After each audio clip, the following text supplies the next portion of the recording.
Hello and welcome to the Sexient Being Sessions. Today we're talking about shadow dancing. I'm Alix Pruett, a certified sex, love, and relationship coach and a reality guide. I work with men, women, and couples plus who want to transform their old patterns, pain, and beliefs so they can create thriving relationships that are deeply connected, playful, and fulfilling within themselves and with others. Today, I'm joined by the magnificent Rachelrose. If you want to go ahead and introduce yourself, my dear.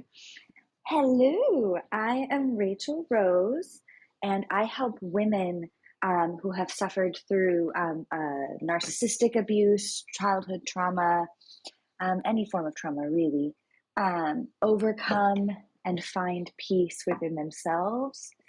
A lot of that is shadow work, so the uh, dives right into our topic today. Yes. Yes. And that's, to me, that space of dancing in the shadows is being able to come to a space of play with it because Mm-hmm. that aspect of playing in the shadows can usually be so dark and so heavy and so scary Mm-hmm. feeling.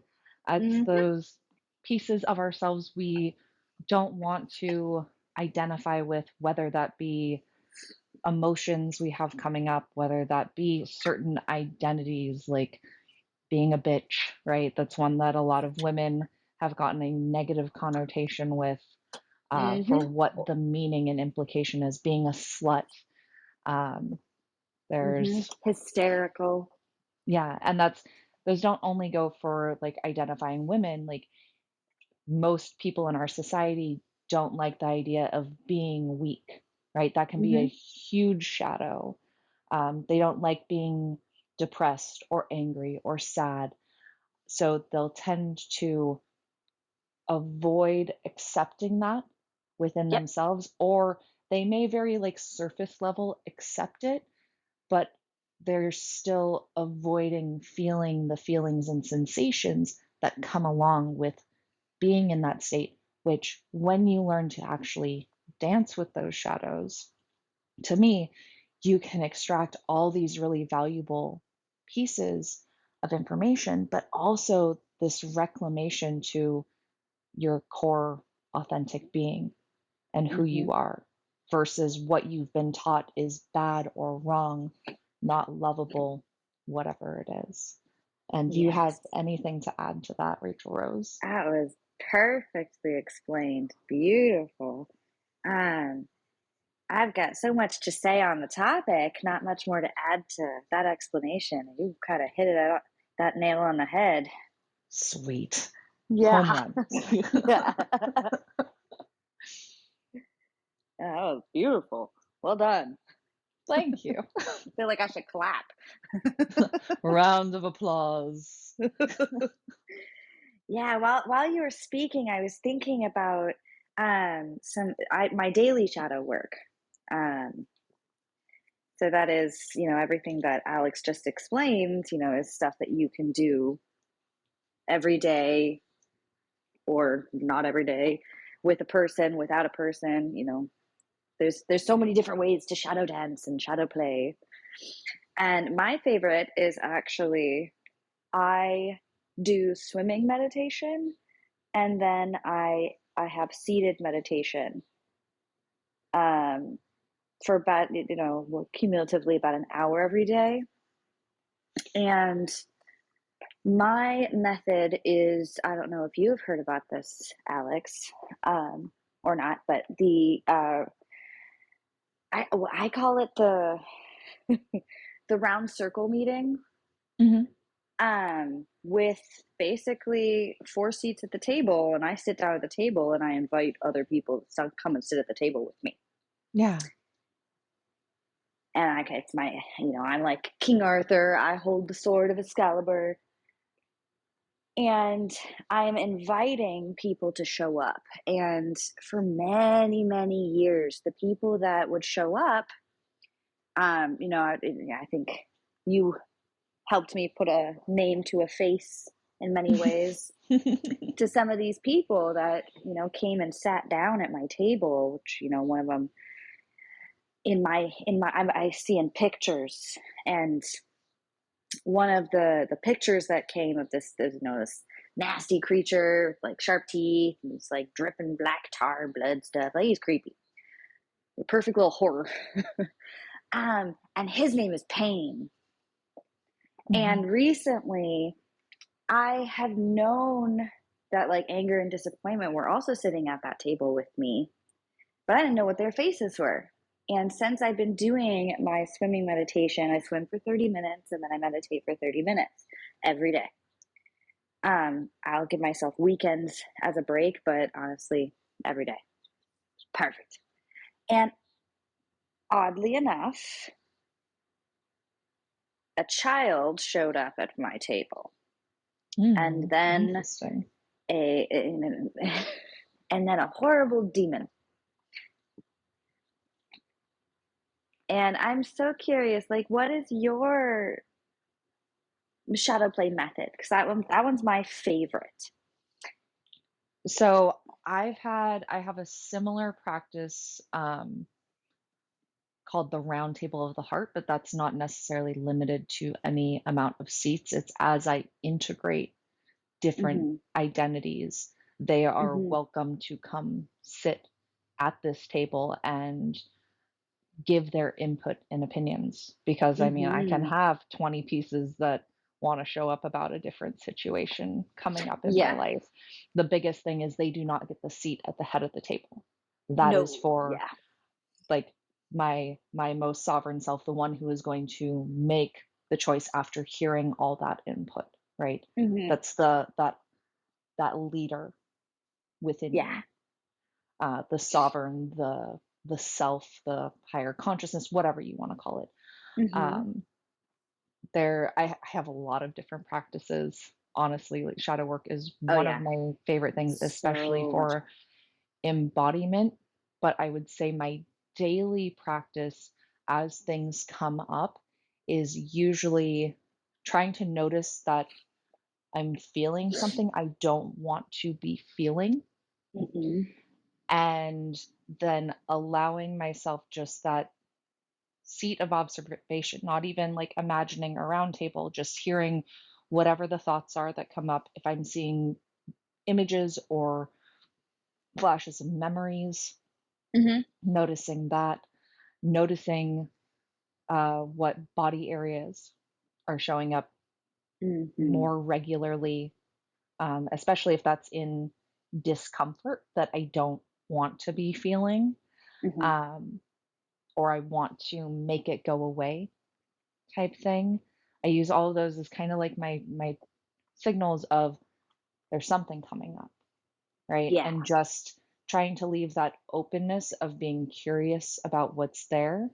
Even asking myself the question of like, what's coming up, right? Not making an assumption that it was like just because I slept on a bed that wasn't comfortable, or because I went on a 2-mile walk with my dogs and of course my hip is hurting, right? Because I did that for a long time. I left it down to those very like logical, rational, physical world things.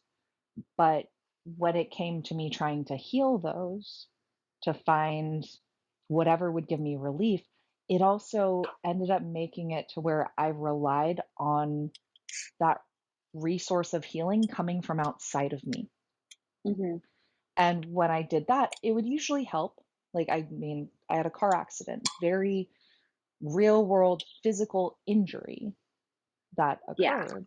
And I got physical therapy. I had TENS units. I went through medications. I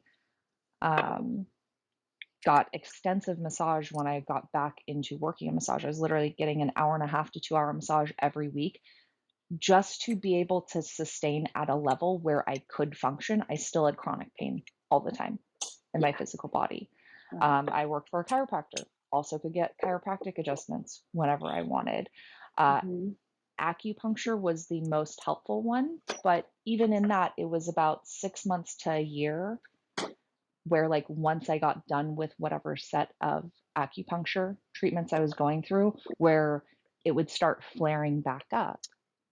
And it Mm-hmm. wasn't until I started doing shadow work and deeper integrative work within myself and finding acceptance for those shadowy pieces and the uncomfortable feelings where I got to see, oh, these carry immensely valuable information and I've been pushing them away, Mm-hmm. especially with my anger. My anger likes to show up in my right arm.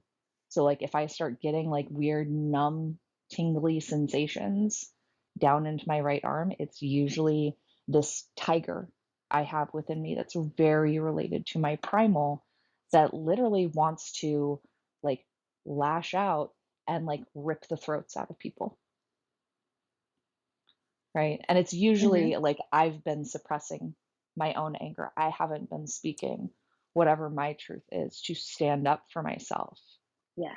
And in those ways, like I feel very railroaded. I'm not taking a step away from whatever relationship. I'm sitting there and subjecting myself to just Mm-hmm. taking barrages of attack that I don't even need to be subjecting myself to. So Yeah. there's all sorts of like valuable pieces where it's like once you actually sit down and listen to them, whether that's showing up as images, flashes, memories, physical, very physical sensations, where you can get relief from that and know Yeah. what steps you actually need to be taking for yourself, regardless of anyone else, Mm-hmm. to come back to those spaces of balance. One thing I physically used to do on a regular basis when I had a space where I felt like I could do that was I would go and dance on my back porch. And literally, there was a light behind me because I would do it at night after my son went to bed. And I would dance with my shadow.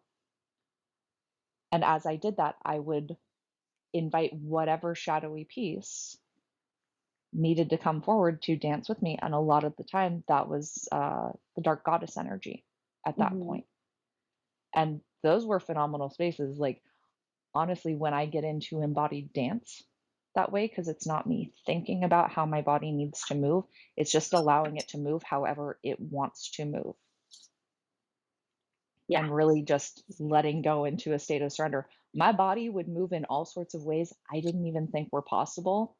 Like, there would be like this part in the back of my head where like I remember one point dropping down on my knees and like my upper body like going all the way back to where my back was on the ground, and it was not like a gentle letdown into that position. Yeah. And a part in the back of my head going, you're gonna get hurt, you're gonna crack your skull, and like I didn't get hurt. And I was like after the song ended, I was kind of like, oh, like how do I actually get myself back up out of this? Yeah. When I was actually trying to think through um, how I did that without injuring myself. But at the same time, it was very interesting because it was something, if I'd been thinking about trying to put my body into that position, Mm-hmm. I wouldn't have been able to do it. I Yeah. would have psyched myself out of it thinking it wasn't possible without causing myself injury. But when I just let that happen, it connected me very deeply with that dark goddess energy and it just flowed. Like playing with the dark goddess energy and stuff like that, or goddess energy, god energy, whatever you want to call it, Yeah. um, is it's a harder state of embodiment for me to get to in shadow play. But when I get there, it's where I feel very grounded here, like in my body on the earth, but also like in a full alignment with my system and channeling, getting other information, whatever it is, while still being in my body as well. Yeah. Yeah.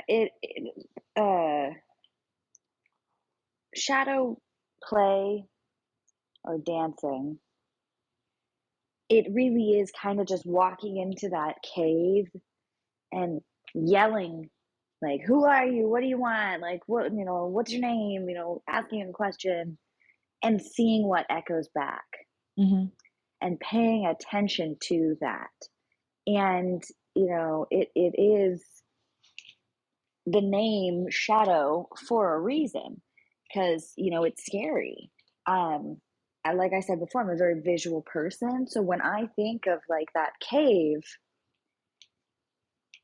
what I see happening and hear happening when things echo back at me, it's like a burst of light, split second light. And you can see all the creepy, crawly things that are in this, murky, dank cave. Mm-hmm. And it's absolutely terrifying. So, like, if it's kind of like a jump scare in any horror movie. So, you're not going to love what echoes back, which is like what you were saying earlier, Mm-hmm. can really make or break the dance. Are you going to dance with them, or are you going to, turn tail and run? Yeah. Because it is very scary. Well, and for me, I think it's some of those spaces where it's like allowing yourself to be with the fear, the doubts, whatever it is that are coming up, Mm-hmm. right? Yeah. But still allowing yourself to engage in that dance, or that form of play, and Mm-hmm. realizing it is a form of play. It's a Yes, space for you to get exactly. curious. And Yes. especially when you're going through these deeper paths inside yourself, like you can, even in that play, you can have tears, you can have anger, like you can have all these different embodiments and identities Mm-hmm. show up. And ultimately you get to see, kind of like in that like child's mind, that at some point you get to take off the mask Mm-hmm. at the end, that there are things you can embody, there are things you can be with, and it doesn't mean you're always and only and forever that thing, right? Yes. Yeah. Because you're everything. You have Yeah. the capability to be everything and anything. Mm-hmm. And as Yeah. you start realizing you can put on those masks, take them off, play in those spaces, find the value pieces out of them, that they don't have to be as scary and terrifying, right? Then Mm-hmm. you get to notice when they're coming up, and you can again like be like, okay, what's here for me? I was just Mm-hmm. talking to a friend, and she was mentioning how she was having a hard time sleeping. I was like, oh, like what were you feeling in your body? Like, did you notice feeling any emotions or anything? And she broke it down to, oh, well, it was anxiety. And Mm-hmm. then she broke it down a little bit further for herself. She's like, yeah, I did kind of like the body exploration we've talked about. And Yes. I ended up figuring out like I was feeling like I was in this very trapped and stuck situation I've been in the past, where I didn't feel like I had a choice, where I felt like I was being cornered, Oh, yeah. and getting to realize I no longer have to be that same person that I was. And now I know I don't want to go back to that, and I don't need to put myself in that situation. And I was just like, I'm so proud of you. Oh, yeah. That is, it's almost like cathartic or like a release Mm-hmm. once that, like aha light bulb moment happens for you. And it's just so exciting. It is so important, like Alix has been saying, to pay it, listen to your body. Psychosomatics, we're a whole meat suit with like thoughts. Mm-hmm. So we have to take care of both equally to have true balance. And Yeah. then there are subcategories to each let's say there are two entities that become one. This is the human body. And we could go with soul for consciousness if we want. And that's two, but it's kind of like a family tree. It starts with one, and then it branches out infinitely. And paying attention to subcategories and making your way throughout that tree, that family tree, or I guess, consciousness tree of life, Mm-hmm. and learning it. And like Alix was saying, like, you don't have to stick around. We're constantly evolving. Right now, I'm not an astronaut, but if you give me time, I very well could be in the future. Mm-hmm. And I may have been in the past. It may not have stuck, and it could have just been a childhood exploration and play, but in that moment, I was an astronaut. Mm-hmm. And so paying attention can help you fall asleep at night. It's Yeah. that simple. Well, and it can help create, for me, it creates that safety in your system that you can be with those parts of yourself. Like if you think Mm-hmm. about actually when I very first started doing like parts work and aspecting work, Mm-hmm. I was having a conversation with my mom about like these different identities that I'd been Yeah. discovering living within me. She's like, "Oh yeah, I read a book on that like back in the 80s and there's 12." And I looked at her and I like giggled at the same time and I was like, "Oh no, there's thousands. It's great." Like it's it's infinite. Like there's a Yes. world within yourself, and that's where I'm still so sad the recording didn't like take for Last week? Oh, yeah. for the Breaking Mirrors one Oh, that that we wasn't last did. week. Yeah, that was Oh, it it's was the, like a yes. month ago. I want to redo that one, by the way, at some I'm not point. opposed. Um, That was a great call. but it's you can use the world as those reflections. Like that's one of the things I'll do if I'm finding something I really dislike about somebody in the world outside of me or something that scares me, Yeah. I will actually take that as an inquiry. And sometimes that shows up as like this person, like one of them that I've done a lot of very shadowy work with to find understanding was my ex-husband, Mm. um, and letting him be embodied through an aspecting practice. But I've also done that with archetypes, where one was like a highly violent and aggressive pedophilic clown. Like, I don't know why that was the thing having to come across. And the messages I usually get from those types of interactions are very simple when it gets down to the core of it. For me, that was a piece of like the message from that aspect was uh, sometimes it's okay to be the thing that's scary or like Yeah. feels harmful for others because I've had such a big identity block to causing harm to others, to being the thing that scares others, right? While I've also gotten to see the other piece of that in my own experience of those chaos moments, the things that scare me, the things that have been really hurtful or harmful, are actually these really beautiful opportunities to grow and become really expansive and even more powerful within myself. Because usually it was where I was unconsciously giving up my power, in that I even rejected that. I was giving up a part of my own power, that there can be value in those things that are scary or harmful as well.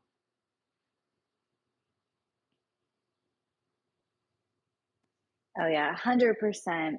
I I think that's the most beautiful thing about shadow dancing is playing around with all of the creepy ghoulies that come out, just Mhm. like your perverted clown. Yep. And like me with my weird demon and like little girl. Mhm. And it's so interesting because like after a while, like I put names to those faces. So for so many years I was haunted by that. like beastie thing with like sharp teeth and dripping black tar oil. Like I've written about it. Like I've got Mm-hmm. so much writing about how like tormented I was by all of these things that are coming about in my shadow play. And Yeah. it wasn't until I like genuinely sat down at that table and said, no, I am the sovereign of this nation. You need to tell me who you are and what you're doing here. Mm-hmm. And I waited for their echo back. And instead of running in fear, I listened. And Yeah. so now I've got like, so, you know, there has been times where Bellatrix Lestrange has led my meetings. And in the craziest way, like, I'm not trying to say, like, you know, she was, you know, she's a fictional character. We'll definitely say that. But Mm-hmm. she wasn't the loveliest of people, you know? Yeah. Um, but I wanted her to be my general Mm-hmm. in my army. I wanted her to lead me to war. And that is something like, you know, you'd want that kind of energy for that kind of fight. Yeah. But I'm not at war every single day. So that's why so many different archetypes and creatures and ghoulies or whoever shows up for you. One of them's a little girl sucking on a lollipop for me. And to me, she's more terrifying than you know, if that clown, that pedophilic clown were to show up, I'd be more scared of the little girl.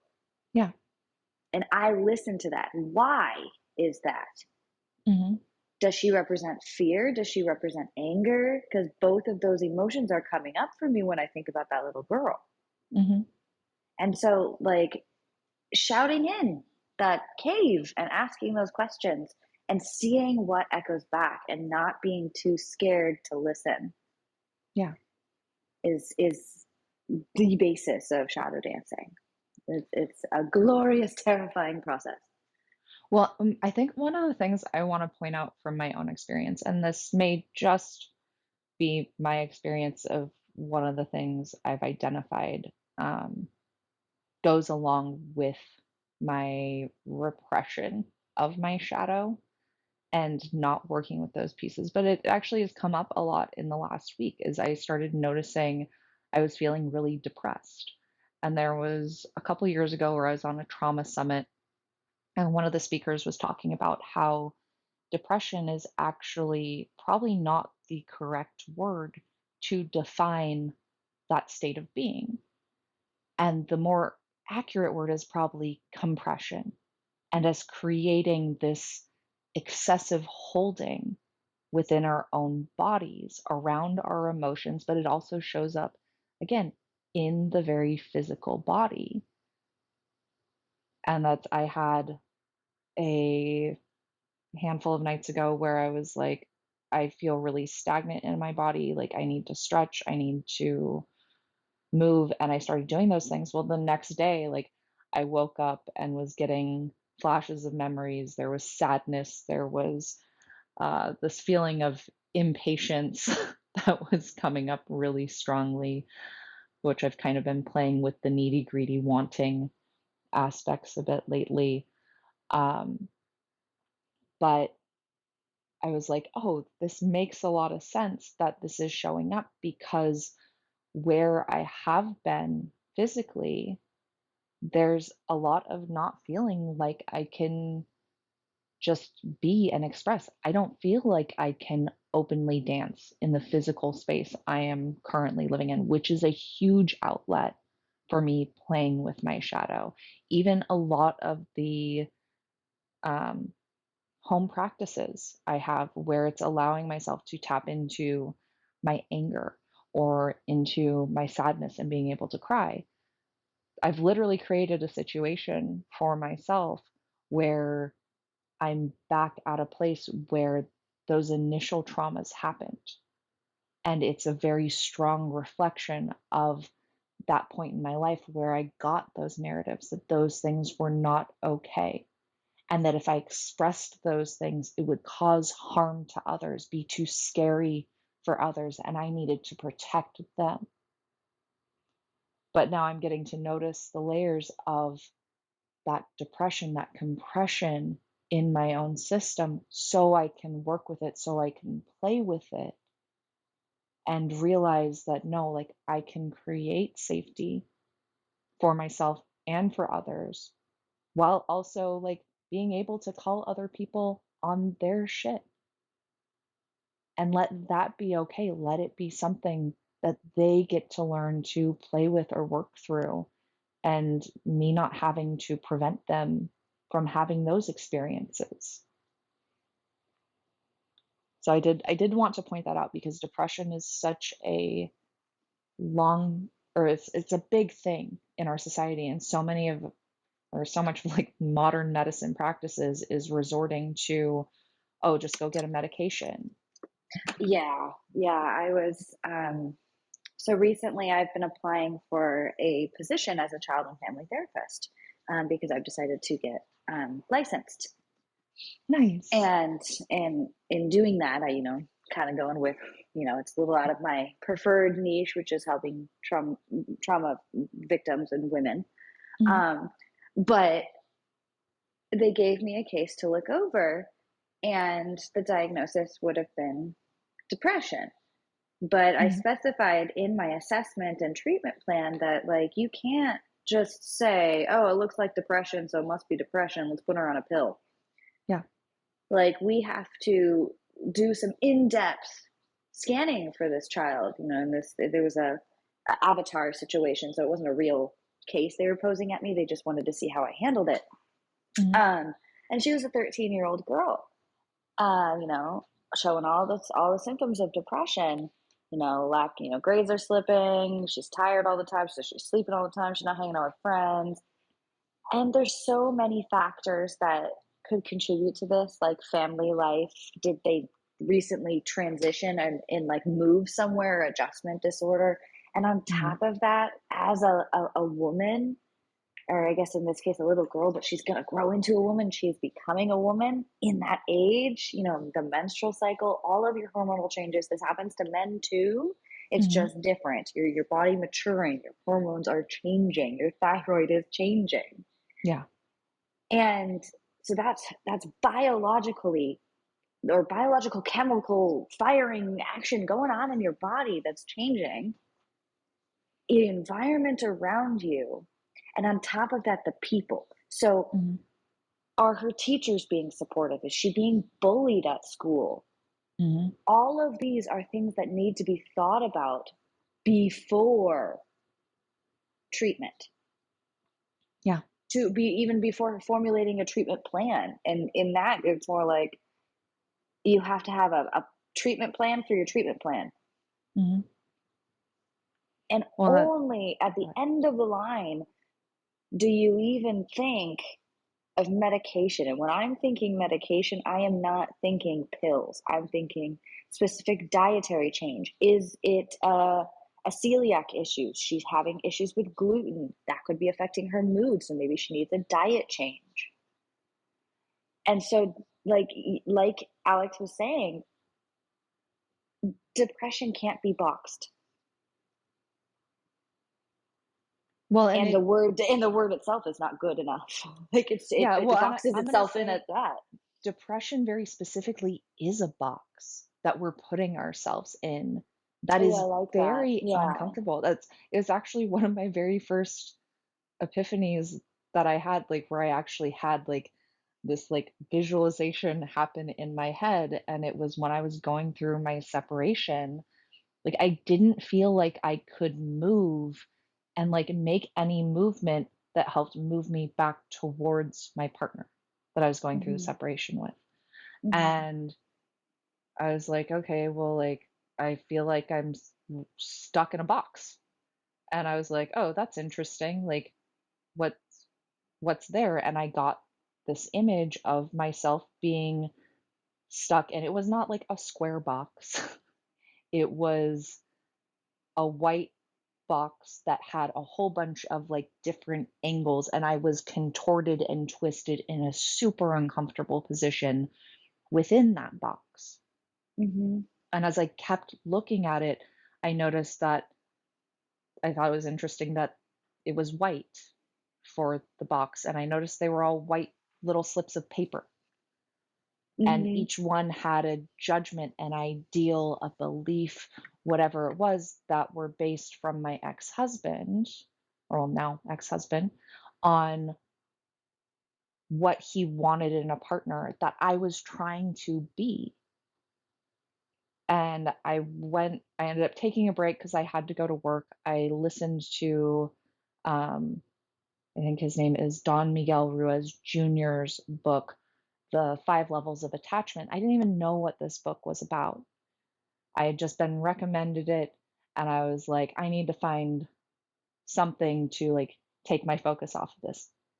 Inadvertently, it was the perfect thing I needed because it allowed me to understand exactly why I was in that box that I'd been visualizing earlier. And so at the end of the day, I allowed myself to go through this process of, again, re-seeing myself in this box, acknowledging it's just paper slips. Like there is nothing holding me in this box, in this very contorted, uncomfortable position besides me. And so then I allowed myself to see that box explode out off of me with all the paper fluttering down. And that was the first time, I can say probably since I was a little kid, that I had felt free. And like I've definitely had that box come up again for the fact that like I identify that I've had depression coming up in my system, this again, compression. I've been contorting myself to that box again, just with different people.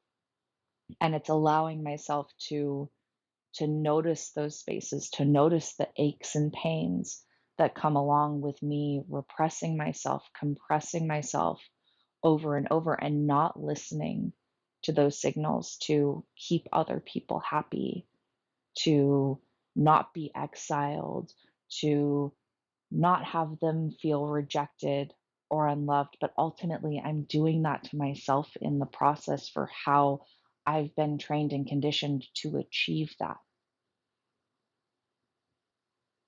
And so now, Yeah. again, it's another type of unwinding, releasing that box that I've been creating. Mm-hmm. My, literally, this whole time you've been speaking, I'm literally like Pandora's box. Yeah.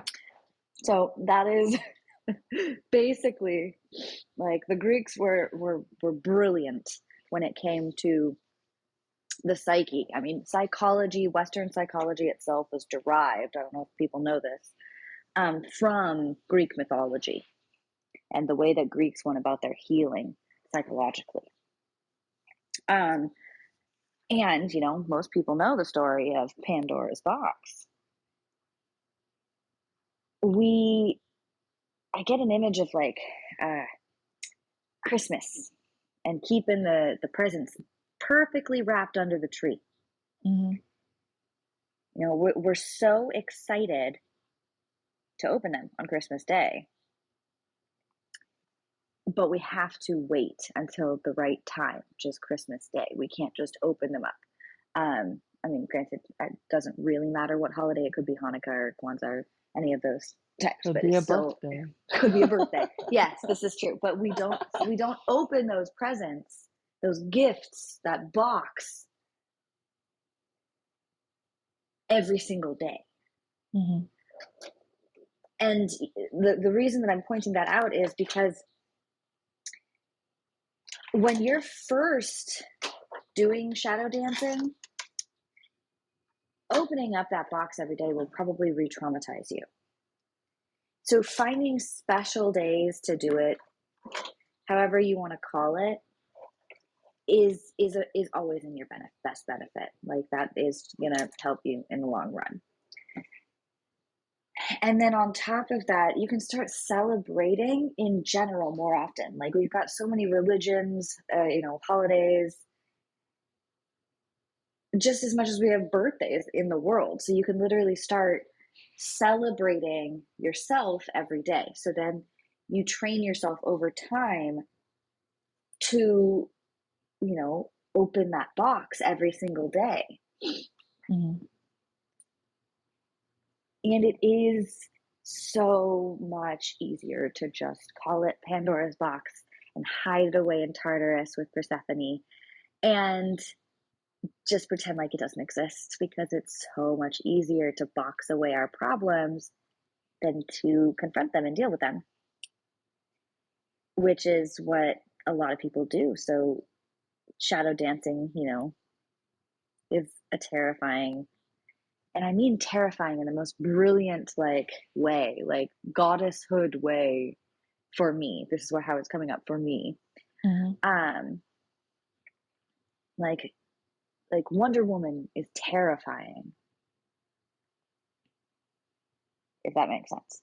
But Well, and what comes to me around that is it comes back to the whole saying of the um that fear and excitement are the same sensations in the body, yes, oh right? And my gosh, so yes, I love so if that. you think about the level of intensity of sensation that terror feels like in the body, if the level of excitement on the other side, or like the Hmm. opposite of the sensations, Yeah. is that divine goddess like excitement energy about life, about relationships, about your sexuality, about your being, right? Hmm. Then it makes sense that the opposite is, and the fear state of it is going to be terror level as well. Yeah. Yeah. Oh, I love that. I I love asking myself whenever I feel scared or excited, doesn't really matter which one. Usually ask this question more often when I'm a little bit scared. I literally say, am I scared or am I just excited? Hmm. And, you know, most of the time I'll be like, you know what? I think I'm a little bit of both. Hmm. And I think that I usually always am, even when I'm like, oh no, it's just fear. Or I'm sorry, I'm just scared. I don't think you can feel excitement without a little fear, and a little bit of fear with a little bit of excitement. Like they just go Hmm. hand in hand.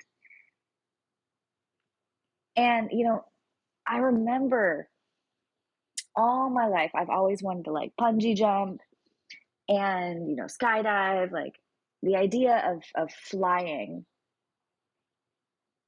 or I guess falling with style, always excited me. But, there's a fear with that. There's, adrenaline junkies. Like that is not the safest of things. So obviously there comes fear with that. But I was so excited. And I finally did it. I went bungee jumping. I haven't done any of the other things. And I learned I absolutely hated it. So now when I think about skydiving and bungee jumping, even going up too high, I have fear of heights now. I am much, much more scared. So all of my life, up until the moment where I jumped off of that thing for the bungee cord situation, the bungee jumping, Hmm. um, like that's more than half my life at this point. I was excited, so excited to accomplish this feat in my life. I was scared too. And now that I have done it, it's reversed. And I bring this up because, that invited so much new shadow dances for me to have moving forward in life. I don't particularly want to go bungee jumping again, but you know what questions I ask myself? Why? Hmm. What was so terrifying about that situation that you've been excited for, dreaming about your whole life? Like, I still haven't gone skydiving. And part of me is like, oh no, you won't like it, just like you didn't like bungee jumping. But if I were to just allow myself, in perfectly fine, if you choose to do this, I could die happy never jumping with a bungee cord again. I will die a lot happier if I face that and do some shadow work around that. So what terrifies me about falling? Hmm. Like I didn't feel like I was in control of my body. I like had lost control. I don't like that. That is interesting. What, coming to mind all of the other times in life where I feel like I have lost control. I don't like drinking with lots and lots of people. I don't mind going out with a small group, but with lots and lots of people, I don't like that because I don't feel like I have control. And the list goes on. And so, these boxes, once we exit them, the funniest things can surprise you. Who would have thought that my whole life I was living in a box of excitement, not thinking about the fear.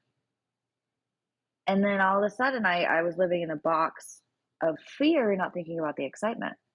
Mm-hmm.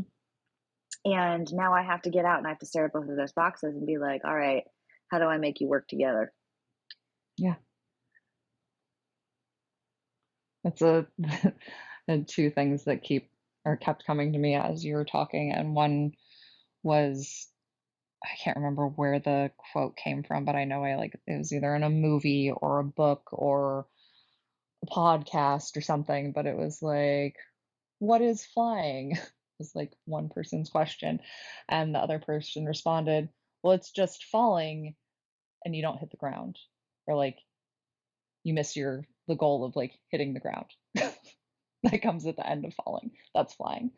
Um, but the other piece was back to like that like divine goddess state, right? And that's I'm in a female body. I tend to identify more with the goddess at this point through the work I've done. But there has been a point in psychedelic um, exploration and using psychedelics with intention where I hit a point that I call a goddess trip. And it's where it's, again, like I don't have to have psychedelics to hit that. I talked about doing this through shadow dancing and dancing with the dark goddess energy as well. But there was one specific point involving psychedelics where I went into this goddess trip phase and I actually had this huge conversation with her in the mirror. Well, earlier in the night, my low back had been achy and kind of crampy feeling, uncomfortable, something I wasn't wanting to feel. When I was in that goddess embodiment, it's the best way to put it. She loved all those sensations. There was not a single thing that she did not love or she was not deeply excited about. Like she'd move and that like achiness would flare, or the sensations I would normally associate with being achy would flare, and she'd like push into it and move into it and feel immense pleasure out of the sensations that were coming up. Where for most of my life, when my low back feels achy, it's something I don't want to be feeling and I try to push away, and then oddly enough it aches more deeply. um, but it's noticing those spaces. Like if based off my current understanding of my own spirituality there is any reason for existence, it is to experience, to have experiences, whether those are things we consider good or bad. It's just about having the experience of life.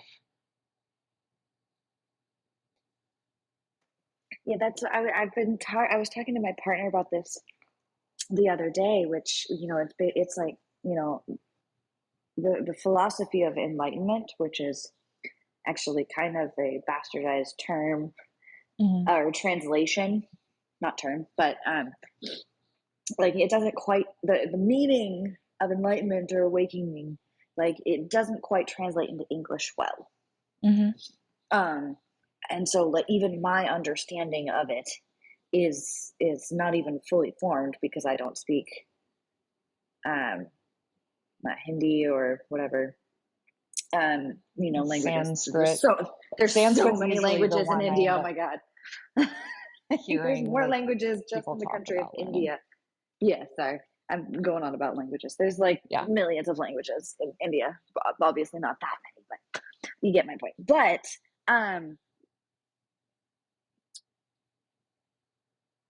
it's often viewed, this enlightenment or awakening, as like a final destination. That once you get there, once you reach nirvana, like all your problems will be solved. Mm-hmm. And we, in a sense, never really stop to smell the roses. Because the truth of it all is that it is the journey itself. In Buddhism, it's called the Sangha, which is the journey of life. And it is a bumpy road. It's like a heartbeat, up and down and up and down and up and down. And it's meant to be like that constantly. So if you think of it like the tarot is based on Egyptian hieroglyphics, and then it turned into the tarot cards, which then turned into a playing card deck, and it is based off of the 4 seasons, which is why there are, if you take a deck of playing cards, there are 4 suits, certain things in the suits. It is an entire day in itself as well. So what you do in a year, all of the learning and education that you have in a year, that transformation that happens, you start out in tarot as the Fool and transition into something else. I think I've touched on this before. I talk about it all the time because it's just so important. It's the same thing that happens in a day as well. It's like a spiritual journey every single day. From the moment we wake up, there's routine. We have to eat, bathe, exercise, work, eat, bathe, exercise, work. It's the same thing. However, you're, usually for me in my afternoons, I try and be a little bit spontaneous. So I have one, part of my day that I try and change up. But there are some things that you can never take out of your day or you'll die. Like, don't stop sleeping and don't stop eating. And you probably should bathe, and you should probably still use the toilet. Drinking water. And drinking water. That's a perfect one. Yes. Yeah. And so, like, just turning all of this into like a ritualistic practice is shadow dancing in and of itself. But paying attention to it. I think I've talked about this before because it's like one of my favorite interviews with the Dalai Lama, where, you can pay to have 45 minutes of the Dalai Lama's time. And this man paid his money. I don't know how much it cost, but he got his 45 minutes. And it happened during dinner time or meal time. And he's like rattling off all these questions to the Dalai Lama, and the Dalai Lama, in the greatest and most politest way, just like basically told him to shut the fuck up and enjoy his food.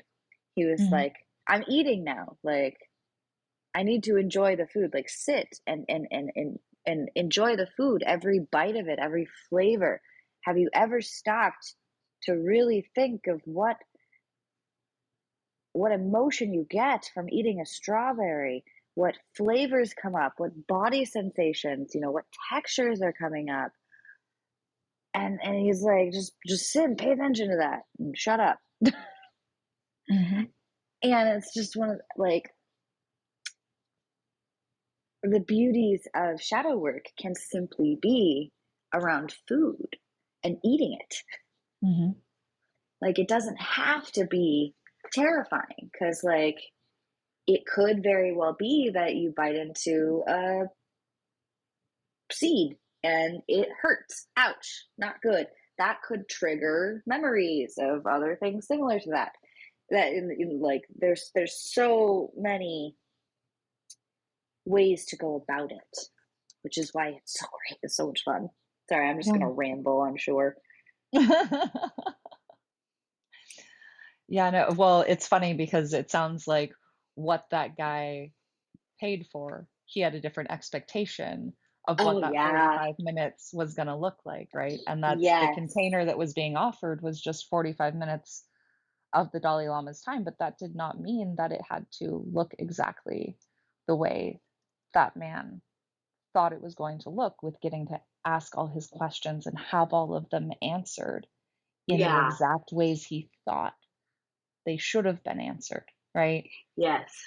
And that's, you had mentioned earlier the piece about the shadow dancing and playing with the shadow and treating it kind of like a gift, right? A Mm-hmm. present around Yes. Yeah. Christmas, and it's not something you have to open every day. And eventually you can get to a point where, like, yeah, you get to open this gift every single day.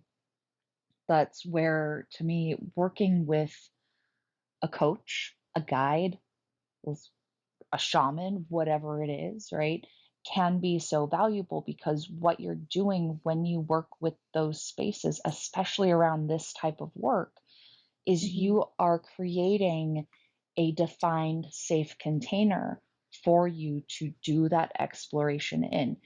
And Yes. especially having that guide there, they will hopefully be offering this open space that is free of judgment, right? For Mm-hmm. you to be whatever expression it is, where they're helping, like, play with it, get curious about it, asking questions so you can explore it even more deeply.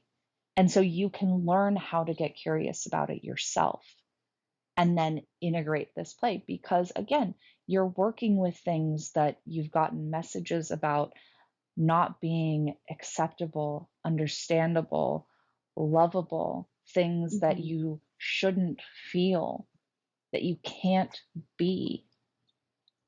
And that's the whole premise of this work, is creating that integration to realize, like, you can actually be anything. It may not be exactly in the ways you thought it would be.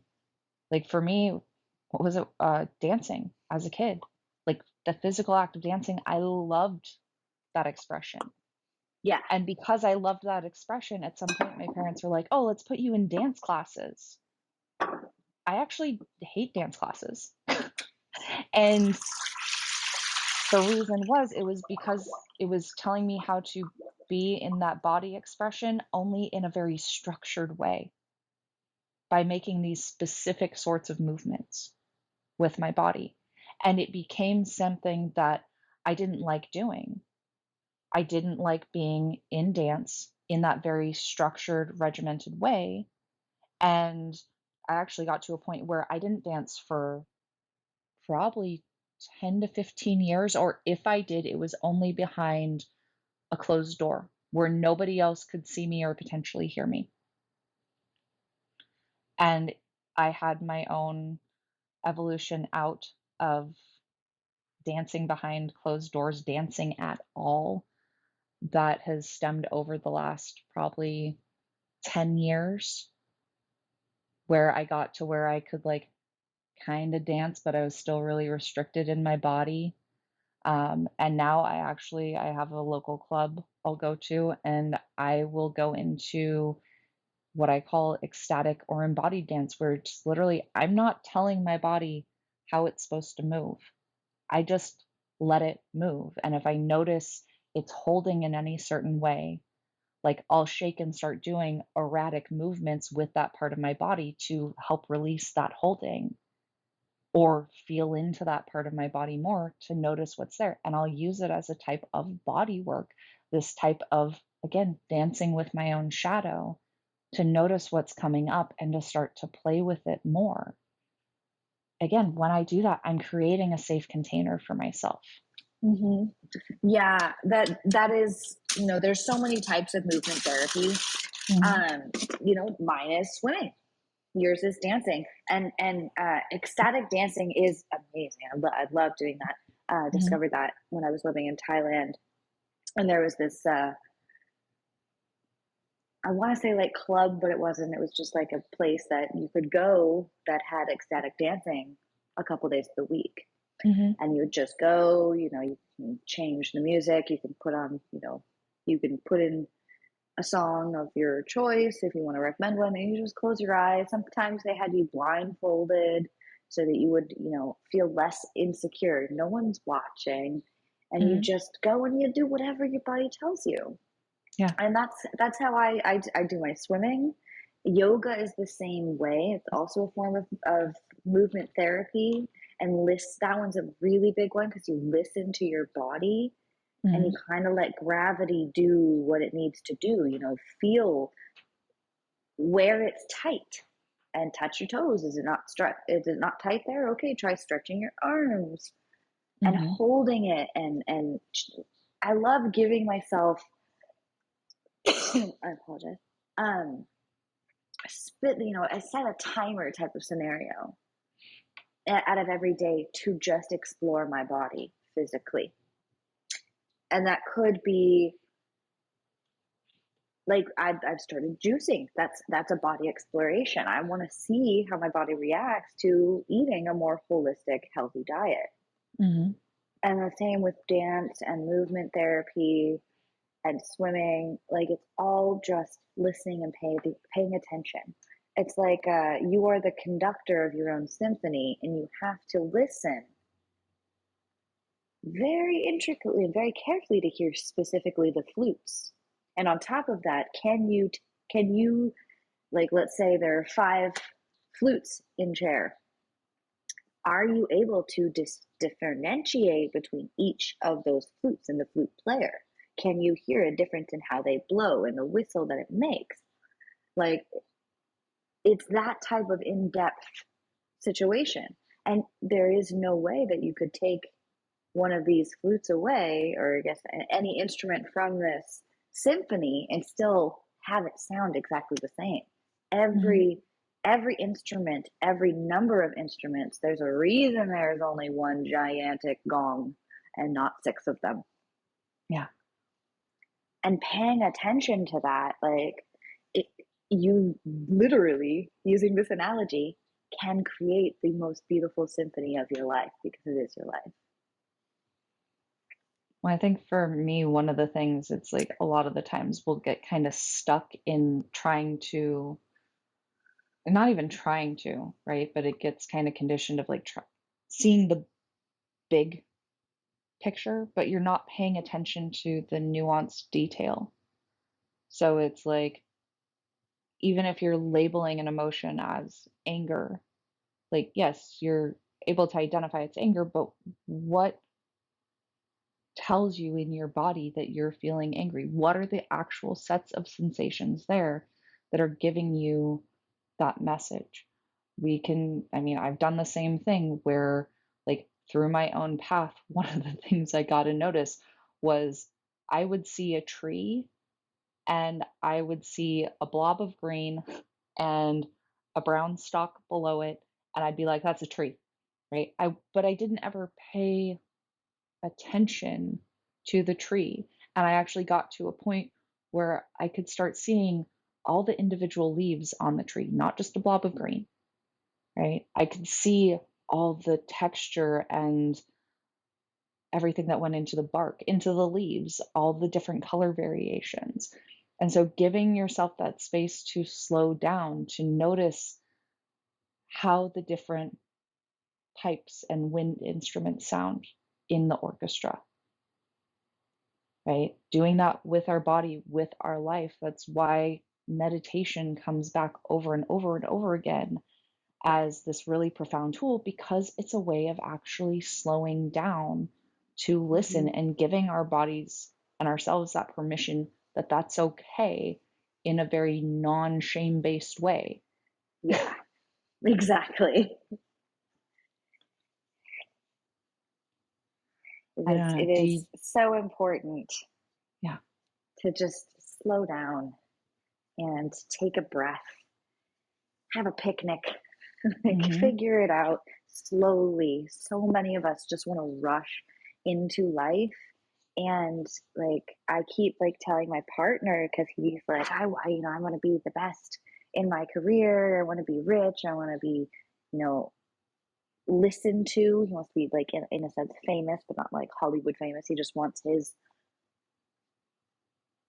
mind to be, he wants to be recognized. Mm-hmm. And I keep saying to him, like, baby steps. Don't leap without knowing where you're going to land, because Mm-hmm. because it's so far away that you can't see what is the flooring. Or like, we don't get the option of those, eat me, drink me items that Alice could find along her path through Wonderland. So be careful of the steps that you take. Like, let's say there's a staircase. Don't skip more steps than your legs can handle. And on top of that, be careful how many you skip to challenge yourself, because it could be too many, and just going a single step at a time is the surefire way to reach the top every time. Yeah. Well, it's you mentioning Alice and not having all the eat me, drink me things. I'm like, we totally have those things. What are you talking about? Because not only when it comes to the realm of psychedelics, right, which is very pronounced in that storyline, but even pharmaceutical medications that exist, but I don't think most people understand what it's actually doing to their experience of their life. And it's one of the reasons Mm-hmm. I think pharmaceuticals like depression medications, things like that can be very useful as a tool. They get Yes. used as the cure so much of the time. And one of the things I wanted to point out about this earlier was my own trauma coach I worked with. Um, she had actually been a trauma therapist for about 13 years. And she would get all these doctors and people referring clients to her who they had put on a whole bunch of medications. Mm-hmm. And she would get so frustrated because she couldn't actually help people get into their body, because what those medications helped do was prevent them from feeling their body. So they couldn't actually go into the nuanced layers of sensation to be able to process and release the tension and holding. The tension and holding was still there, they just weren't feeling it. And you can do that without medications. I have been sober for most of my adult life. Mm-hmm. And I have also, in that time, taught myself to be a very analytical, rationally minded person. I believed in science so highly that I was treating it like a religion. And when I say I was treating it like a religion, I was using it to say that science tells you that certain things don't exist. Science never tells you something doesn't exist. Science tells you what exists most of the time under a certain set of conditions. But one of those little conditions changes and it shifts the whole picture. Mm-hmm. As I remember when I first came across that concept, like I kind of knew it, but I didn't recognize with it. It was this guy going on the Joe Rogan podcast, and he was like, "Tell me something you know as a scientific fact," to Joe Rogan. And Joe Rogan's like, "Well, water freezes at 32 degrees Celsius." And the guy literally Yeah. broke down. He's like, "Yes, under these conditions, it does. But you change the salinity, you change like the altitude or depth, you change these How much other ice it little is. things, Yeah. right?" I'm sorry, And ice. Salt. yeah, Yeah. yeah, the salinity. Oh, Um, yeah. Sorry, registered yeah. with me. Well, and other people may have not known that salinity relates to salt. I specifically went to college for marine biology for sciences, and so Cool. that's what I relate to it. And then a minor in chemistry. So, like again, very science-based mind and functionality. Yeah. But I was also using science to say that other things didn't exist. What people experienced for Mm-hmm. spiritual experiences didn't exist. Of Mm-hmm. course, ghosts don't exist. There's no evidence for it. Unicorns and dragons, puh, they can't exist. They may not exist as giant physical beings that live in our reality, But I'm going to say at this point, I believe anything is possible. And Hmm. maybe they don't live here in this dimension, but all we know as far as size so far is Hmm. our universe. And we still know very, very little about that. I know. Yeah. And so, like, it's not unlikely that there's some other dimension where unicorns and dragons existed, right? Like, and that we're Yeah. getting these reverberations across timelines, whatever it is that gives us these images, these memories, like whatever that may be, to tell Hmm. us this was a thing. Because even if you look at the history of dragons, it was something that was recognized by many different cultures all around the world that at those points in time didn't have direct contact with one another. Hmm. Same with like the expansion into like the Bronze Age, where people started utilizing bronze or creating certain tools. Those things happened all over the world where these people did not have any way to communicate with one another, but that still evolved in their societies at the same point in time. I find it fascinating. Oh gosh, I, I'm gonna have to stop myself because I do have to get going. But I'm gonna Yes, like I could go on forever. yes. And that's there is not a defined topic for next week, but my invitation is just keep coming back, keep checking out the content, whether it's on Clubhouse or through YouTube. I really want to dive into more conversations about altered states of consciousness, holistic relationship dynamics, PTSD, CPTSD, trauma, the use of psychedelics, body mapping, the unlovable monster within, because we've all got one. Yep. Oh Very yeah. distinctly. I'd love to have a conversation with you if you're open to it at some point, Rachelrose, about shamanic healing, because I know you have a much more in-depth background with that than Hmm. I do. Hmm. Talking about different states of meditation, because there's all sorts of different types of meditation, relationship dynamics, and how that doesn't just have to look like monogamy, but can be poly or so many shades of gray in between, Hmm. right? So Yeah. the invitation is to keep coming back, find what calls to you. If you want to work with Rachelrose or I, you can find our contact information in our bios or under the About page on YouTube. It'll also be listed under the video once it's uploaded.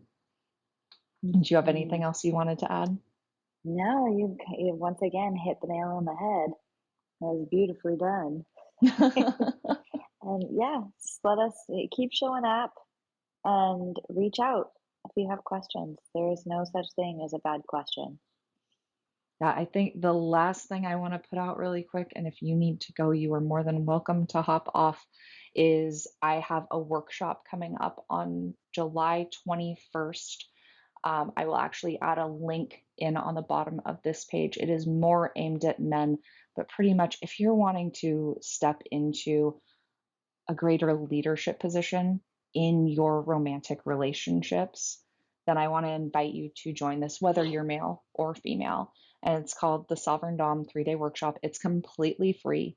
Even if you go through this workshop and you don't decide to join a program or do one on one coaching with me afterwards, you will have significantly more tools for being a great leader in your relationship than most people have going to step into a relationship, in understanding how to be present with yourself and your partner, how to provide care for yourself in those spaces.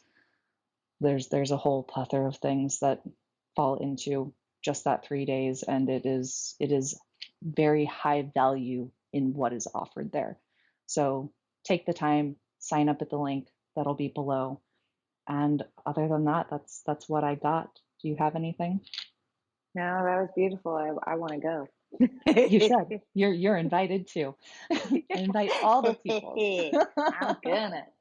There will But yeah. also be there will also be it'll be a limited access to the replays if people cannot join live. So there will be a Facebook group where the replays will be but it'll only be until July 25th. So it gives you incentive to like get it done a little bit sooner. Don't put it off for a year or more or never, just because you know you have unlimited access to that.